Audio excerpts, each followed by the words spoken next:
कार्यक्रम अडियो बुकमा स्वागत छ। आजको बसाइमा हामीले साहित्यकार ओम प्रतीक गुरुङको बदनाम बस्ती शीर्षकको उपन्यास वाचन गर्न लागिरहेका छौं।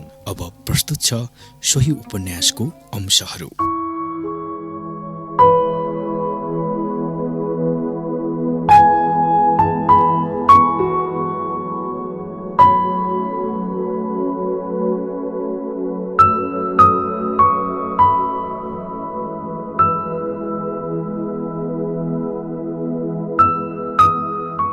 मध्यरात चारैतिर सुनसान थियो। एक समय सारा नेपाल राष्ट्र मानौ निद्रा देवीको काखमा दिनभरिको थकाइ मेट्न मस्त सुतिरहेको थियो। बदनाम बस्ती पनि आज चुपचाप थियो। कुनै चहल पहल थिएन। कहाली लाग्दो अँध्यारो एउटा झुपडीबाट निस्केको मध्यम प्रकाशले उज्यालो बनाउने निरर्थक प्रयास गरिरहेको थियो। बदनाम बस्तीको फोहोरका थुप्राहरूमा बसिरहेका भुस्या कुकुरहरूको चर्को भुकाई तथा यदाकदा आएको रुवाईका आवाजले वातावरणलाई एकदमै भयानक तुल्याइरहेको थियो। कुकुरको रुवाईलाई नेपाली समाजमा नराम्रो घटना अथवा अपसगुणको संकेत भन्ने गरिन्छ। सायद आज केही अपसगुण पो हुन आट्यो कि? झुपडीभित्र मध्यम प्रकाशमा केही मानिसका छाया देखिन्थे। कोही बोलेको पनि भान हुन्थ्यो, तर कुकुरको चर्को रुवाई र रुवाईले उनीहरूको त्यो कोही बोलेको पनि भान हुन्थ्यो, तर कुकुरको चर्को भुकाई र रुवाईले उनीहरू को हुन्, के बोलिरहेका छन् सुन्न अप्ठ्यारो थियो। तँ उल्टे शङ्खको क्षीण ध्वनि कतै टाढा क्षितिजको गर्भबाट निस्किएको जस्तो भान हुन्थ्यो। त्यो आवाज त्यो बदनाम बस्तीका झुपडीहरूमा ठोक्किएर फेरि क्षितिजको गर्भमा बिलायो। त्यो आवाज सुनेर बदनाम बस्तीका बेवारिसी कुकुरहरू पनि आफ्नो रुवाई र भुकाई कार्य छाडेर क्षण भरका लागि शङ्खको आवाज सुन्न टोल्याएर यताउता हेर्न थालेका थिए। एउटा कुकुर आफ्नो जमातबाट उठेर जोडले लुगलुग काम्दै आवाज आएको दिशातिर केही परसम्म हिँडेर टक्क अडियो र आफ्ना साथीहरूलाई हेर्न थाल्यो। मानौ ऊ पनि अझै निर्क्योलमा पुगेको थिएन। त्यो ध्वनि कताबाट आयो र त्यसको संकेत के हो? बिस्तारै ध्वनि फेरि गुन्जियो र टाढा क्षितिजबाट अगाडि बढिरहेका केही छाया देखिन थालेका थिए। सनै सनै ती छाया तथा शङ्ख ध्वनि प्रष्ट देखिन र सुनिन थाले। जसरी बादलका केही साना टुक्राहरू हटेपछि रातले आफ्नो मुखाकृति देखाउने चेष्टा गर्थ्यो र आफ्नो मध्यम प्रकाश यस धरतीमा फालेर यस कहाली लाग्दो भयानक अँध्यारोलाई चिर्ने कोसिसमा रिमरिम्याउँथ्यो, तर अफसोच फेरि अर्को ठुलो बादलको टुक्राले उसलाई छोपिदिन्थ्यो। उताबाट केही मानिस शङ्ख फुक्दै एउटा लासलाई बोकेर ल्याइरहेका थिए। शङ्खको ध्वनि झन्झन चर्को सुनिन थाल्यो। सुनसान वातावरण र मात्र एउटा शङ्खको ध्वनि वातावरण डरलाग्दो भइरहेको थियो। भुस्या कुकुरहरू आफ्नो टाङमुनि पुच्छर घुसारेर फोहोरको थुप्रो छेउमा बसेर एक आपसलाई टुलुटुलु हेरिरहेका थिए। उनीहरूका आँखामा मानौ एउटा प्रश्न थियो, के भइरहेछ यहाँ? मध्यम प्रकाश भिजिएको एउटा झुपडीबाट कुनै आइमाईको झिनो स्वर सुनिरहेको थियो।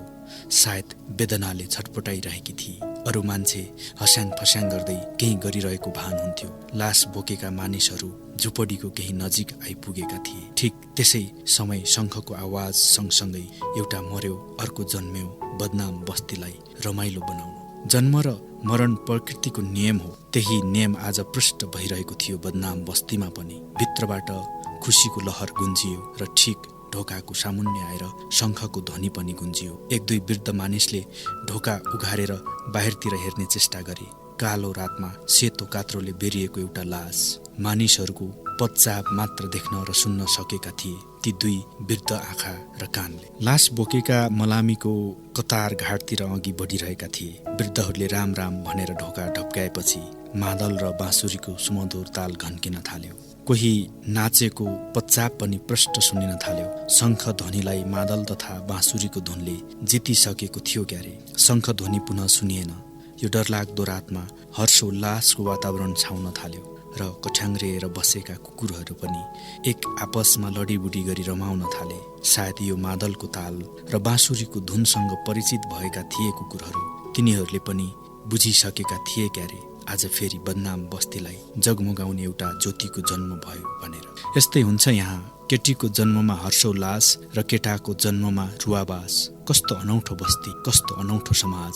झुपडीबाट यदाकदा हाँस्यको फोहरा छुट्ने गर्थ्यो अनि थपडी र कोमल नारीको मन्त्रमुग्ध परिदिने सुमधुर स्वर पनि। मादलको तालमा गीत गाउँदै सबैजना रमाइरहेका थिए। छोरी जन्मेकोमा सबैको अधरमा मुस्कान नाचिरहेको थियो। तर मरेको मान्छेको चिता छेउमा एक थोपा आँसु पनि कुनै मलामीका आँखाबाट खसेका थिएनन्। चिता भयानक आगोमा परिणत भइरहेको थियो। मलामीहरू चुपचाप आगोको छेडीको उज्यालोमा एक अर्कालाई हेरिरहेका थिए। चिताको आगोले अँध्यारोलाई केही पर हुत्याइदिने जमर्को गर्दै थियो। आकाश मण्डलमा कालो बादलले आफ्नो आधिपत्य जमाएको थियो। चिता राम्रोसँग जल्नै नपाई पानीका थोपाहरू बर्सिन थाले। एउटा मलामीको मुखबाट निस्कियो, कस्तो अपसगुण, चिता जल्नै नपाई पानी पो पर्न थाल्यो। यस्तै हो हामीहरूको भाग्यमा, शीतल खोज्ने बेला घाम लागिदिन्छ र घाम खोज्ने बेला पानी, एउटा वृद्धले भन्यो। त्यसपछि कसैले पनि बोल्ने साहस गरेनन्। पानी बिस्तारै बढ्न थाल्यो। चिताको आगोले पनि आफ्नो साहस हराएको महसुस गरिरहेको थियो। बिस्तारै निप्दै र मात्र धुवाँलाई छाड्दै थियो। कसैले पनि चिताको नजिक गएर दाउरालाई चलाउने अथवा आगो बाल्ने प्रयत्न गरेनन्। पहिलेको वृद्ध पुनः बोल्यो झिनो स्वरमा, ल हिँड केटा हो, पानी बढ्न थाल्यो। अब यो पुसको जाडोमा यही मर्न भएन क्यारे? तर बाबा, अँध्यारोमा युवा स्वर गुन्जियो। यो लास? त्यस युवाको कुरा बीचमा अड्कियो, किनकि वृद्धले उसको कुरा काट्दै भन्यो, भोलि भुस्या कुकुर र भोकाएका गिद्धहरूले पेटभरि खान पाउनेछन्। ल हिँड। एक प्रकारले वृद्धले सबैलाई आदेश दियो। सबैजना बिस्तारै आफ्नो पाइला बदनाम बस्तीतिर बढाउन थाले। रात झन गहन र अँध्यारो हुँदै गइरहेको थियो। मेघ गर्जन र बिजुलीको चम्काइले मानौ प्रलयलाई निम्त्याउने जमर्कोमा थियो। तर ती मलामीहरू निर्भयका साथ आफ्ना कदमहरू बदनाम बस्तीको बाटोतिर लम्काउँदै थिए। रातभरि पानी परेकाले अहिले आकाश स्वच्छ थियो। रातको पानीले सहर लगायत सबै ठाउँको धुलोलाई केही समयका लागि पखालिदिएर प्रदूषण रहित बनाएको थियो। सूर्यको प्रकाशमा नेपाल फेरि प्रष्ट रूपले आफ्नो सौन्दर्य फिजाएर पर्यटकहरूलाई आकर्षित पार्न सिंगारिएको भान भइरहेको थियो। जाडोको याम भएकाले होला मानिसले सूर्यको रोशनीलाई आत्मसात गरेर उसलाई अपनाइरहेका थिए। नयाँ बिहानीको उदय, सबैमा नयाँ जोश र जाँगर सञ्चार भइरहेको थियो। सबैको शरीर र मस्तिष्कमा जागिरे कर्मचारीहरू समयमा अफिस पुग्न हतारिरहेका थिए। अधिकृतहरू भ्रष्टाचारीको नयाँ रूप तयार पार्दै अथवा मनमा अनेकौं जाल बुन्दै गाडी हाँकिरहेका थिए। सत्तासीन राजनीतिज्ञहरू प्रतिपक्षलाई कसरी धुलो चटाउने भनी छलफल गर्दै थिए। प्रतिपक्षीहरू सरकार कसरी ढाल्न सकिन्छ र कसरी आन्दोलन मचाएर साकार पार्न सकिन्छ भनी मिटिङ जमाइरहेका थिए भने व्यापारीहरू पसलेको सटर खोलेर ग्राहकलाई मूर्ख बनाएर बढी फाइदा कसरी लिन सकिन्छ भनी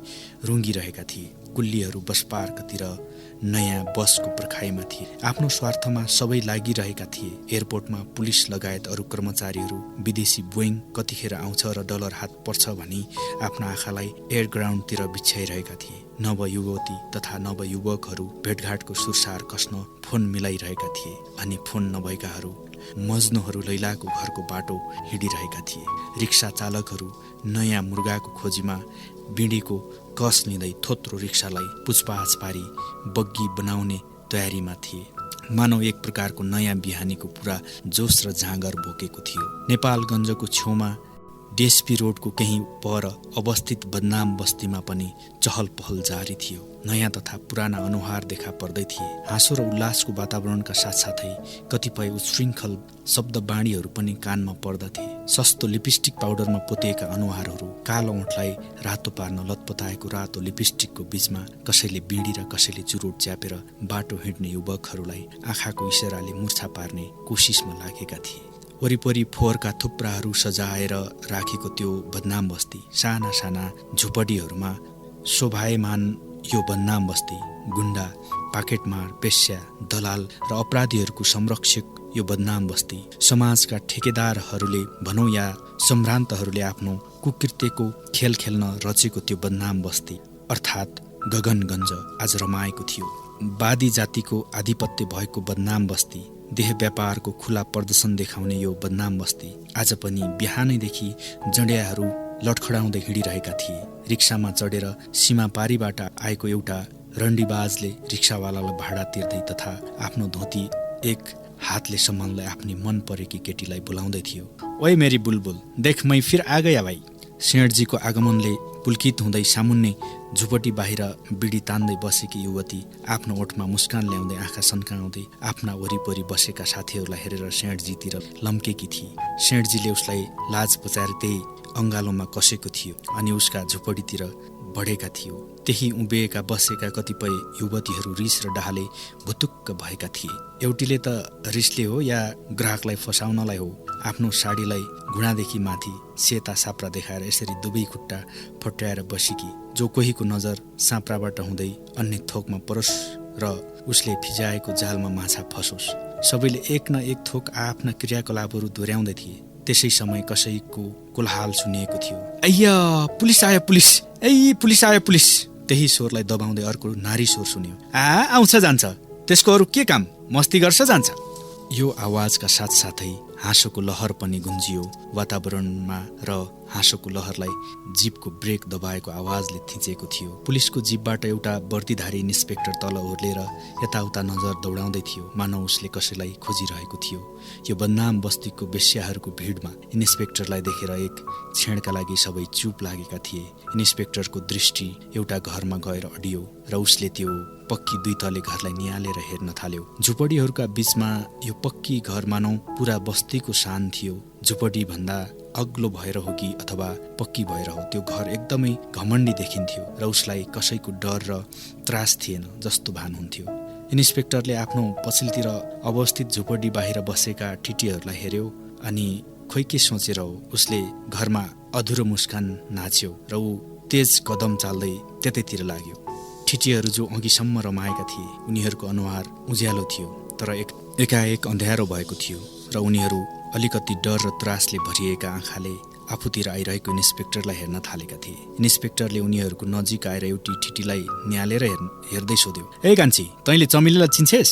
इन्सपेक्टरले जसलाई कान्छी भनेर सम्बोधन गरेको थियो ऊ डराएर आफ्ना साथीहरूलाई हेर्न थालेकी थिए। इन्सपेक्टरको कडा स्वर पुनः गुन्जियो, सुनिनस् तैँले चमेलीलाई चिन्छेस्? चिन्छु हजुर, डर मिश्रित स्वरमा हडबुडाउँदै भनी उसले। कहाँ बस्थे त्यो?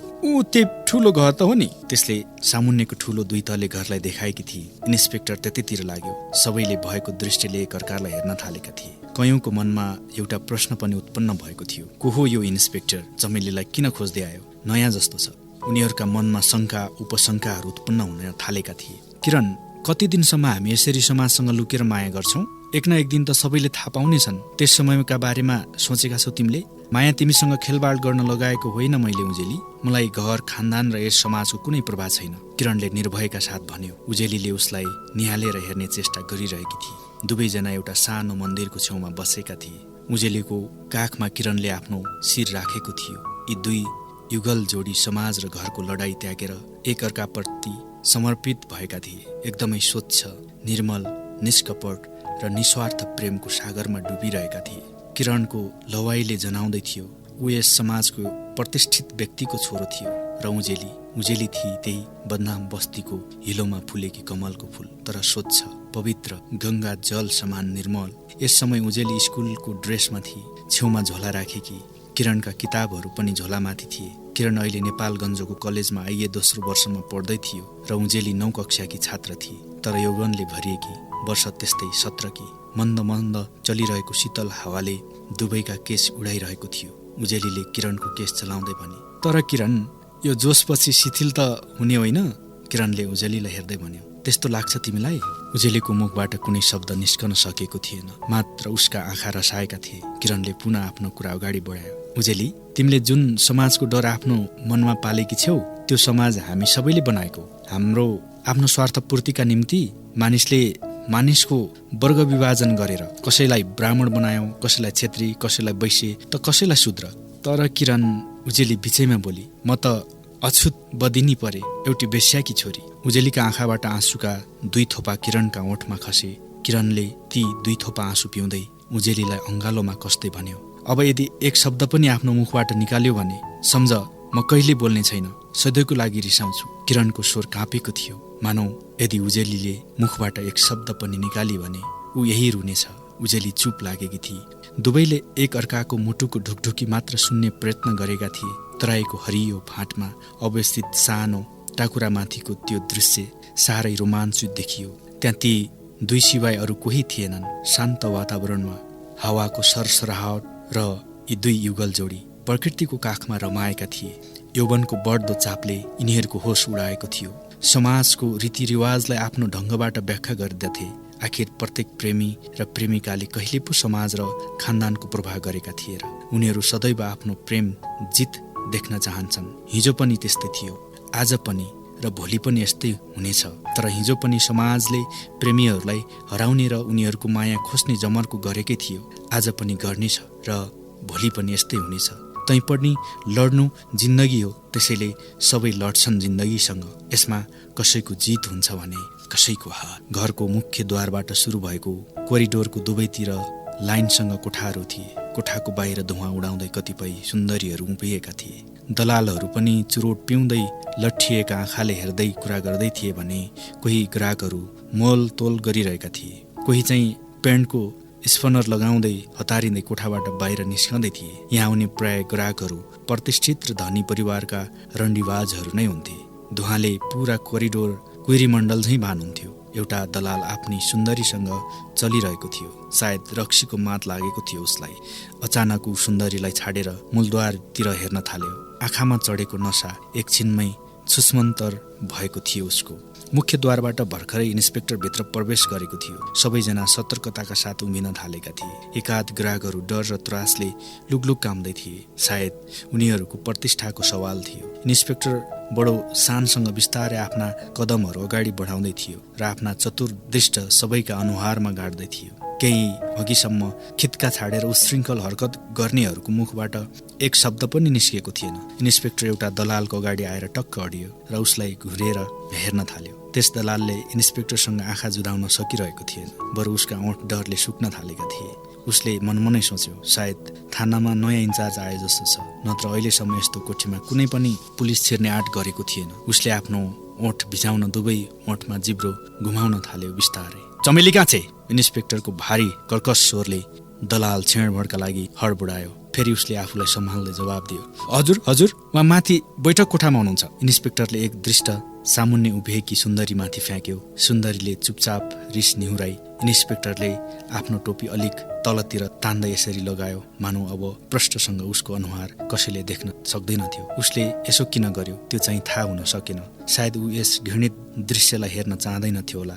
ऊ मन्द मुस्कान छर्दै सिँढी उक्लन थाल्यो। सबैले उसको चोर दृष्टि हेर्न थालेका थिए।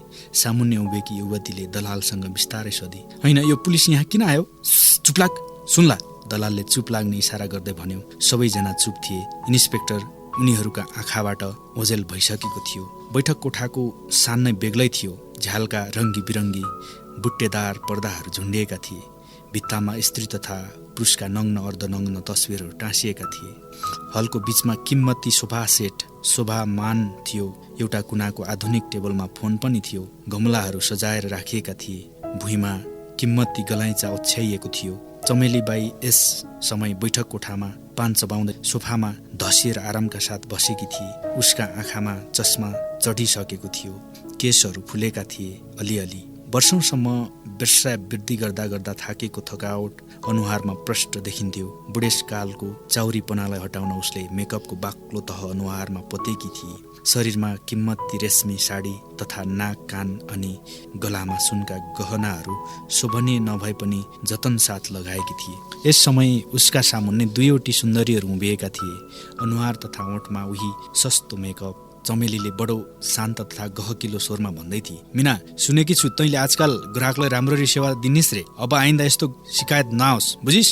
उसको बोलीमा हिन्दी शब्द पनि आउने गर्थ्यो। सायद बोर्डर एरिया भएर होला अथवा यहाँ मधेसीहरूको जमात धेरै भएर होला। उसको बाणीमा हिन्दीका शब्दहरू प्राय आउने गर्थे। मिना चुपचाप मुन्टो निहुराएर उभिएकी थिए। उसले केही भन्ने आँट गरिने। चमेलीले पुनः दुवैलाई घुरेर हेर्ने कर्कश स्वरमा भनी, हाम्रो पेसा नै ग्राहकलाई सन्तुष्टि दिने हो, चाहे त्यो सन्तुष्टि उसले जसरी ल्याओस्। नखरा सखरा देखाएर काम चल्दैन, बुझ्यौ? तिमीहरूले जाऊ, तलको कोठामा एउटा आएको छ, उसको जलपानको व्यवस्था मिलाऊ। कुनै कुराको शिकायत नआओस् नि यसपालि, नत्र बाहिर चोकमा बसालिदिउँला धन्दा गर्ने। जाऊ।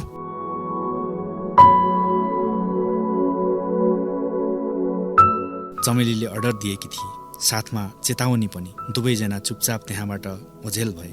चमेलीले गहिरो सास फेर्दै सामुन्ने टी टेबलमा राखिएको पानदानी उठाएर पिचिक्क पानको रस के थुकेकी थिए। उसका कानमा एउटा स्वर ठुक्किन पुग्यो। स्वर ढोकातिरबाट आएको थियो। ओए ओए चमेली भाइ। चमेली एक क्षण टक्क अडी उसलाई स्वर जाने सुने झैँ लाग्यो। उसले स्वर आएको दिशातिर मुन्टो घुमाई। सामुन्ने आधा अनुहार टोपीमा लुकाएको वर्दीधारी इन्सपेक्टर उभिएको थियो। उसका ओठमा एक प्रकारको अनौठो मुस्कान नाचिरहेको थियो। चमेलीका ओठ खुल्न अगावै इन्सपेक्टरको जिब्रो चल्यो। के हो तैँले यहाँ बेस्यालाई खोलेर के भन्छन् त्यो गर्छेसे हो? इन्सपेक्टरको वाक्य सुनेर चमेलीको अनुहारमा हल्का क्रोध तथा तनावका रेखा देखा परेका थिए। उसले कुनै हलचल नगरी निर्भयका साथ पहिलेकै पोजमा बसेर भने, तिम्रो परिचय? लौ सुन, मैले परिचय दिनु पर्यो अब? देखदिनस् म इन्सपेक्टर, आँखा छैन नि कि क्या हो तेरा? इन्सपेक्टरको बोलीमा क्रोध होइन, सरल तथा कमेडियनहरूको लहर दौडिरहेको थियो।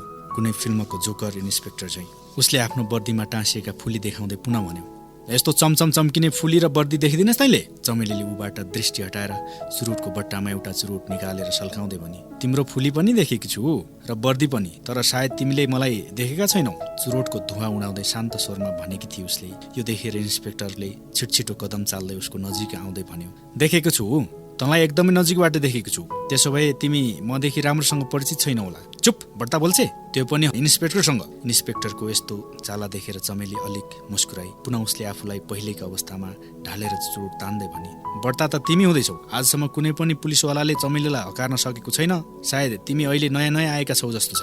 नयाँ भए पनि पुरानो भए पनि एकदम कडा छु, कडा। ढुङ्गा होइन, चट्टान भन्दा पनि कडा छु, बुझिस्? इन्सपेक्टरको बोली तथा उसको हाउभावले चमेलीलाई हाँसो उठ्दै थियो। तर उसले फेरि पनि हाँसो बढाउँदै भने, यहाँ जति कडा हवलदार आए पनि सबै मैन बनेर पग्लेर जान्छन्। चमेलीको मुखबाट हवलदार शब्द सुनेर इन्सपेक्टरले हावामा आफ्नो डन्डी हल्लाउँदै भन्यो, चुप लाग, म हवलदार होइन, इन्सपेक्टर हुँ। इन्सपेक्टर? इन्सपेक्टर त झन् छिट्टै पग्लिन्छन् साहेब। तपाईँको आफ्नो आधा अनुहार किन लुकाउनु भएको नि? किनकि मैले पुरै अनुहार देखाएँ भने त सबै फालेर उफ्रिन्छेस्। त्यसैले। के रे? चमेलीले आँखा तरेर भनी। इन्सपेक्टरले अलिक हडबडाउँदै भन्यो, होइन होइन, मेरो मतलब चुरोट फालेर भनेको। अहिले भने चमेली क्षणभर नहाँसिरहन सकिन। उसले हाँस्दै भनी, अच्छा त्यसो भए देखाइदेऊ न त त्यो अनुहार, हेरौँ कतिको कुरूप रहेछ। के रे मेरो अनुहार कुरूप रे? एउटा हातले चमेलीलाई लोप्पा खुवाइदिँदै अगाडि उसले भन्यो, मेरो अनुहारमा कति केटीहरू झुन्डिन खोज्छन्। अनि इन्सपेक्टरले शानसँग आफ्नो टोपी झिक्यो। चमेलीले उसको अनुहार निहालेर हेर्न थाले। इन्सपेक्टरको अनुहार उसलाई कतै देखेको जस्तो लाग्यो। उसले आफ्नो मस्तिष्कलाई जोड दिई, तर सम्झिन भने सकिन। चमेलीले एकोहोरिएर उसको अनुहारलाई हेरेको देखेर इन्सपेक्टरले निच्च पहेँला दाँत देखाउँदै भन्यो, किन, के भयो? मैले तिम्रो अनुहारलाई कता कता देखे चाहिँ लाग्छ। मेरो अनुहारलाई देखेको भए मलाई पनि देखेको होलिस्। चमेलीले पुनः सम्झिने प्रयत्न गर्न थाली। उसको निधारमा गाँठो परेर आयो, तर सम्झिन भने सकिन। इन्सपेक्टर पुनः हाँस्दै भन्यो, अरे म शेरसिंह हवलदार होइन, इन्सपेक्टर। एकपटक त चमेलीलाई उसको कथनमाथि विश्वास भएन। उसले चस्मा निकालेर पुनः लगाउँदै निहालेर हेर्न थाले। इन्सपेक्टर उसको अगाडि मुस्कुराउँदै थियो। चमेलीले देखि ऊ पनि बुढो भइसकेको थियो। तालु खुइलिएको अनुहारमा चाउरीपन। उसका आँखा अगाडि अतीतको शेरसिंहको झझल्को आयो। जब उसलाई विश्वास भयो कि ऊ शेरसिंह नै हो, ऊ अलिक खुसी हुँदै भने, ए तिमी शेरसिंह हौ? त्यही शेरसिंह जो पहिले हामी फुटपाथमा छँदा राति आएर हामीसँग गफ गर्थ्यौ, त्यही हो चमेली, म त्यही शेरसिंह हौ। अम्मै नि, मैले त चिन्नै सकिनँ, तिमी त एकदमै फेरि छौ। बस न। चमेलीले सोफातिर बस्ने इसारा गरी। शेरसिंहले बस्दै भन्यो, त बुढी भइसकेछिस् नि। दुवैजना छेडबाट हाँसे। चमेलीले हाँसो रोक्दै भने, अनि यत्तिका वर्षसम्म कहाँ थियौ त? काठमाडौँमा। अहिले 2 दिन भयो सरुवा भएर पहिलेको ठाउँमा आएको। त कस्तो छिस् नि? ठिकै छु शेरसिंह, बुढेसकालले छोइसक्यो। चमेलीले गहिरो श्वास फेरेर भनी। त्यो त हो, सही थपिँदै उसले भन्यो। अनि मधु काले कहाँ छन् नि? काले र मधुले त सदाका लागि यस नर्कको जिन्दगीबाट मुक्ति पाइसके शेरसिंह। चमेलीको अनुहारमा अतीतको पीडा झल्केको थियो। शेरसिंहलाई नराम्रो लाग्यो यो सुन्दा। उसले गहिरो सुस्केरा काट्दै भन्यो, ओहो, भास्कर त अझै जेलबाट छुटेको छैन होला। छुटेको छैन, चमेलीले प्रसङ्ग मोड्दै भनी। अरू सुनाउ न। अरू के सुनाउने चमेली, सबै ठिक छ। फेरि उसले यताउति हेर्दै अनि बिस्तारै चमेलीतिर झुक्दै भन्यो, चमेली एउटा कुरा भनौँ। उसको अनुहारमा चञ्चलता छाएको थियो। भन न, के कुरा? चमेलीले सहज भावमा अनुमति दिए। बुढेसकालमा त तेरो जवानी झन् चम्केर पो आएको छ नि। धत, के भनेको तिमीले पनि? शेरसिंहको कुरामा लजाउँदै भनी। शेरसिंहले हाँस्दै भने, अरे तँलाई पनि लाज लाग्छ र भने? अब यस उमेरमा यस्तो कुरा गरेपछि लाज कसलाई नलागोस् त? त्यसो पो, पुनः हाँस्दै भने उसले। चमेली, ती फुटपाथका दिनहरू पनि कति रमाइला थिए अघि, एक अलग्गै मज्जा थियो। शेरसिंह अतीतमा डुब्दै गइरहेको थियो। पुनः उसले चमेलीलाई सोध्यो, सायद आउँछन् ती दिनहरू? चमेलीका अनुहारमा पीडाका रेखाहरू कोरिन थाले। उसले सहज हुने कोसिस गर्दै भनी, आउँछ, विगतका ती दिनहरू, प्रत्येक घटनाहरू याद आउँछन् नि। चमेली कुरा गर्दा गर्दै विगतका दिनहरूको कल्पनामा हराउन खोजिरहेकी थिए। शेरसिंहको आवाज उसका कानमा ठोकियो, खै र, तेरो यो पेसा कतिको चलेको छ त? चलेकै छ। नेपालमा अरू पेसा नचले पनि रक्सी पसल र वेश्यालय अति चल्छन्। यो त थाहा भएकै कुरो हो। तर अहिले एड्स जस्तो महारोग आएर कतै यस पेसामा बाधा त परेको छैन। जब मानिसलाई बासनाको आगोले भित्रभित्रै सल्काउन थाल्छ, त्यसलाई कुनै एड्स जस्तो महारोगले रोक्न सक्दैन शेरसिंह। किनकि काम बासना यस्तो आगो हो जसलाई स्त्रीको न्यानो अङ्गालोमा पाइने कामुक पानीले मात्र बिजाउन सक्छ। चमेलीको यस्तो कथनले शेरसिंहलाई जिब्रो टोक्न बाध्य बनायो। उसले भने, तँसँग कुरा गर्न के सकिएला र? 18 वर्ष पहिले फुटपाथमा धन्दा गर्दा पनि तैँले आफ्नो चञ्चल स्वभाव र गहकिलो बोलीले मात खुवाइदिन्थिस्। झन् अहिले त आएर त पुरै अनुभवी भइसकिछिस्। खै र, यसको मतलब तेरो पेसा राम्रै चलेको छ हैन त? राम्रै चलेको छ भनौँ। कतिजना केटीहरू छन् त यहाँ? छन् त्यस्तै 20-25 जना जति। चमेलीले सहजताका साथ उत्तर दिए। शेरसिंहका आँखामा एक किसिमको भाव उत्पन्न भएको थियो भने उसका ओठमा कुटिल मुस्कान सल्किँदै थियो। उसले भन्यो, त्यसो भए ठिकै रहेछ, अब कामको कुरा गरौँ न त। कामको कुरो? चमेलीले सायद शेरसिंहको भाषा बुझेकी थिए। क्यारे उसले भनी, अझै तिम्रो पहिलेको बानी सुधार भएको छैन? शेरसिंहले मुस्कुराउँदै भने, एउटा बानी त सुधार भइसकेको छ, तर अर्को बानी चाहिँ सायदै सुधार होला। बुझे, यसको मतलब तिमी अझै सुध्रेको रहन्छौ। सुध्रिने कुरा छाड न चमेली। शेरसिंह आफ्नो स्थानबाट उठेर हल्को चक्कर लगाउँदै भन्न थाल्यो, यहाँ मान्छे सुध्रन लाग्ने हो भने भोगभोगै मर्नुपर्छ। फेरि सुध्रने जमर्को तिमीले पनि त गरेकी थियौ। समाजमा एउटा स्वच्छ स्थान ओगट्न खोजेकी थियौ, तर खै स्वच्छ स्थान ओगटेको। आजसम्म त्यही पेसामा पिल्सिएको रहेछौ। त्यो त तँलाई थाहा भएकै कुरो। त्यही त, म मात्र सुध्रेर के गर्न सक्छु र चमेली? आखिर मलाई पनि त आफ्ना बालबच्चा पेट भर्नुपर्छ, तिनलाई पढाउनु छ, उज्जवल भविष्यका लागि राम्रो स्कुलमा राम्रो क्याम्पसमा दाखिला गराउनु छ। यी सबै चाहनाहरूलाई साकार पार्न सरकारी तलबले पुग्दैन चमेली। त्यसकारण उसले आफ्नो कथन अधुरै छाडेर रहस्यमय ढङ्गले मुस्कुराउँदै आफ्नो दायाँ हत्केलो कन्याउन थाल्यो। चमेलीले उसको आशय बुझी र आफ्नो ब्लाउजभित्र हात घुसारेर केही नोट निकाल्दै भने, बुझे, मैले तिम्रो आशय, लौ अबदेखि सधैँ आफ्नो हिस्सा पाउनेछौ तिमीले। शेरसिंहले आफ्नो देशको शान, मान, मर्यादा र इज्जत बोकेको टोपीलाई चमेलीको अगाडि थाप्दै भन्यो, गाह्रो नमानेस् चमेली, के गर्ने, पापी पेटका लागि यो राष्ट्रको शानलाई झुगाउनै पर्दो रहेछ। चमेलीले केही नोटहरू उसले थापेको टोपीमा खसाइदिए। शेरसिंहले टोपी लगाउँदै भन्यो, ल त अहिले म गएँ, 1-2 हप्तामा चक्कर लगाउँदै गर्नेछु। यति भनेर शेरसिंह तेज कदम चाल्दै बाहिर निस्कियो। चमेली ऊ गएको हेरिरही र सोच्न थाली, आजको युगमा मान्छेको सबभन्दा ठुलो चाहना पैसा नै हो। त्यसैले त उसले कति सजिलैसँग एउटी वेश्याको अगाडि राष्ट्रको गौरव बोकेको टोपीलाई तिर्स्याएको थियो। एक प्रकारले यो सही पनि लाग्यो उसलाई, किनकि सरकारी तलबले उसले आफ्नो रवाब र पारिवारिक समस्यालाई कसरी सन्तुलनमा राख्न सक्छ र? यो सोच्ने काम त राष्ट्रको, जनताको, कर्मचारीको हित सोच्ने वा सम्बन्धित निकायको कर्तव्य हो। तर के गर्ने, मान्छेको आफ्नो स्वार्थले गर्दा प्राय यसरी नै नीचभन्दा नीच मान्छेको चरणमा घोप्टिन पुग्छन्। राष्ट्रिय गौरव जसरी आज बदनाम बस्तीको घिनलाग्दो गल्लीमा आफ्नो गरिबी र बाध्यतालाई पोखेर गएको थियो शेरसिंहको टोपीले। चमेली सोच्ने मुद्रामा थिए। उसले सोच्दै थिए ती विगतमा घटेका तीता घटनाहरूबारे पनि। 18 वर्षभन्दा पहिलेका घटना उसका आँखा अगाडि नाचिरहेका थिए। उसको मुटु जोडले धड्किन थाल्यो। अनुहारमा पीडाका असंख्य रेखाहरू आउँदै जाँदै थिए। मम्मी, भोक लाग्यो, खाना तयार छ? मिठो सरल ध्वनिले चमेलीलाई झस्कायो। उसले अलिक हडबडाउँदै सामुन्ने उभिएकी करिब 17 वर्षीय आफ्नी छोरीलाई हेर्न थाली।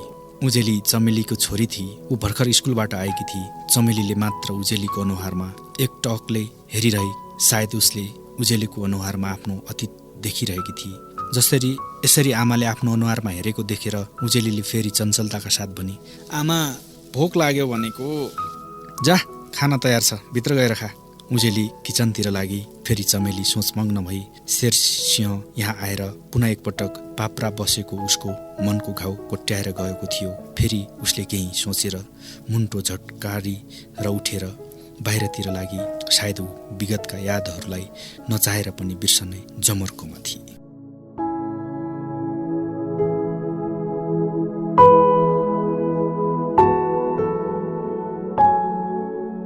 कार्यक्रम अडियो बुकमा साहित्यकार ओम प्रतीक गुरुङको बदनाम बस्ती शीर्षकको उपन्यास वाचन गरिरहेको छु।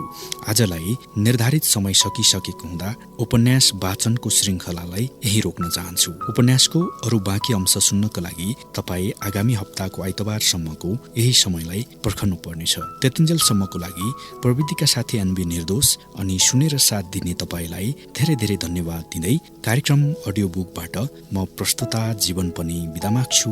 नमस्कार छु, नमस्कार छु, नमस्कार छु, नमस्कार।